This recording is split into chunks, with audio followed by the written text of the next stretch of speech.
नमस्कार, मी ॲडव्होकेट यशवंत महादेव साधू। आजचा व्हिडिओचा जो विषय आहे तो म्हणजे खासगी फिर्याद किंवा प्रायव्हेट कंप्लेंट। प्रायव्हेट कंप्लेंट किंवा खासगी फिर्याद हा जो विषय आहे तो लोकांमध्ये बऱ्याच चर्चेला असतो। खासगी फिर्याद कधी दाखल करावी, कशी दाखल करावी याबाबतचा आजचा व्हिडिओ आहे। आपला क्लायंट ज्या वेळेला पोलीस स्टेशनमध्ये एखादी तक्रार द्यायला जातो तेव्हा पोलीस जर का राजकीय वरदहस्तामुळे किंवा आरोपीच्या ओळखीमुळे त्या आरोपीवर केस दाखल करून न घेता आपल्याच व्यक्तीला सांगतात किंवा आपल्या अशिलाला सांगतात की आम्ही काही केस दाखल करणार नाही, किंवा आपल्या अशिलाची समज होण्यासाठी साधी चॅप्टर केस दाखल करतात।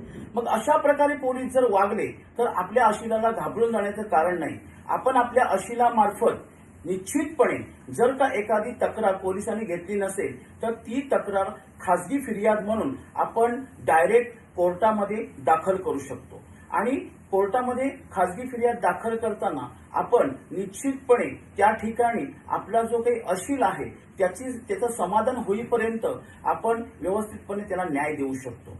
आता महत्वाची गोष्ट अशी की बाकीच्या गुन्ह्यांमध्ये सोडून देऊ, परंतु जर अॅट्रॉसिटीचा गुन्हा असेल आणि तो गुन्हा जर पोलिसांनी घेतला नसेल नोंदवून, तर ज्या अधिकाऱ्याने पोलिसांनी तो गुन्हा नोंदवून घेतला नाही त्याच्यावर सुद्धा आपल्याला खासगी फिर्याद कोर्टामध्ये दाखल करता येते।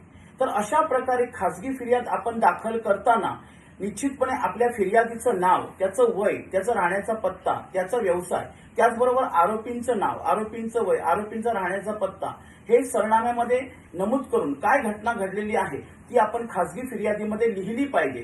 त्याचबरोबर त्यामध्ये कोणती कलमं बसत आहेत ती सुद्धा आपण लिहिलं पाहिजे। आणि अशा प्रकारे आपण खासगी फिर्याद तयार करून आपण त्या अशिलासाठी त्याची सही घेऊन ती खासगी फिर्याद कोर्टात दाखल करण्यासाठी आपण सज्ज केली पाहिजे। धन्यवाद।